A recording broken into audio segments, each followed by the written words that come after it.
哇，是 TV，是 TV 好好笑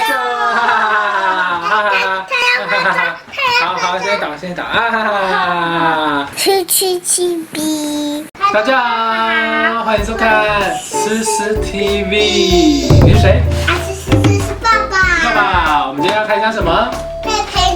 佩佩猪家庭组。什么样的家庭组呢？里面有佩猪有谁？里面有谁？爸爸猪。有妈妈，还有谁？还有佩奇。佩家庭组是第3款，那里面还有这一款跟其他款不一样的是，它里面有附了那个猪爸爸、猪妈妈、佩猪，还有乔治。好的，我们要打开喽。哦，这是什么？桌子、梳妆台、电视、沙发、乔治、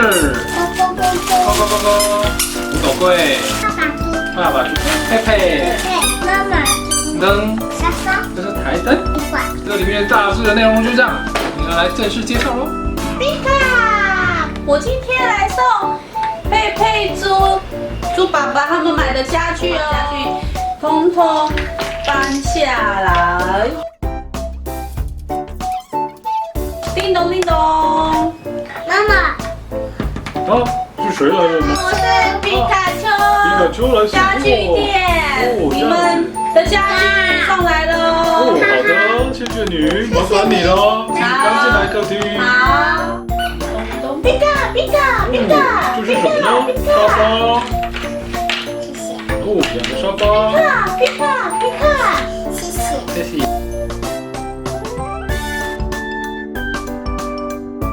这些家具就是你们购买的，那我就先走喽。好的，谢谢你。不客气，拜拜。拜拜。还有电话。哇，他忘了拿电话，怎么办呢？我们赶快打电话给皮卡丘，看他是不是忘记电话了。噜，啊，思思，赶快你跟皮卡丘通知一下。喂，莫西。哦，电话还没的。哦，对，我电话。忘了送过去，好。电话在这里啦，忘了把它拿出来，忘记了，没问题。还好我现在都有手机。沙发摆这里。沙发摆这里，好的。还有呢？电视摆这里。电视摆那里我们会看不到哎，我们都习惯。我们一起做饭。好哦，然后。爸爸猪，快要7点啦。 7点了。你还记得7点要做什么事情吗？当然记得，我们要看电视，我们都看同一台，哪一台呢？老师？弟，哈，我等一下收工去给你看啊。好 ，TV 每天晚上7点钟准时收看的就是思思 TV 啦，是不是啊，宝宝？我要看灯。思思 TV 要开始了，我们今天要看它的什么呢？吃 TV。看它玩那个佩猪。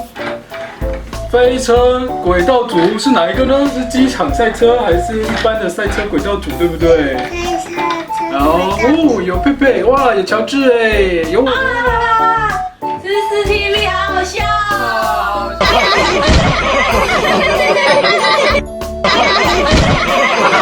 你好觉得好笑呀？好笑哦。思思 TV 结束了。哇，各位小思思，这一组。佩猪的可惜工具组，这是 Furniture 的家庭玩具组，实在太棒啦！先讲结论就是10分，因为很重要，所以说3次。为什么是给10分呢？因为家具组呢可以让小孩训练他的空间能力，然后让他学布置，就是把家家酒融入这种小组的玩具，然后家长可以陪他一起玩。再来，他有送了4组，就是佩猪的家庭组，这个小孩一定爱的啊，所以这一点就可以给他满分了。更何况他还有声音。所以给小朋友的时候，就是小朋友2岁学龄前的，他们会有声音的反应。再来，它的材质是橡胶，所以你在洗澡的时候也可以带进去玩。因为你也知道，很多小朋友不喜欢洗澡，有时候你得需要一些玩具的辅助。所以各位小思思，如果你喜欢的话，也一起来买吧。思思爸爸，思思 TV 给他10分。拜拜，思思正在帮猪妈妈化妆。这边还没有订阅思思 TV 频道的朋友，请在上方帮我们订阅或者是分享都可以哦。一个订阅一个分享都会帮助我们哦。这边订阅，然后这边是我们推荐给你的下一部频道的影片，请大家多多的观赏分享，谢谢大家，拜拜。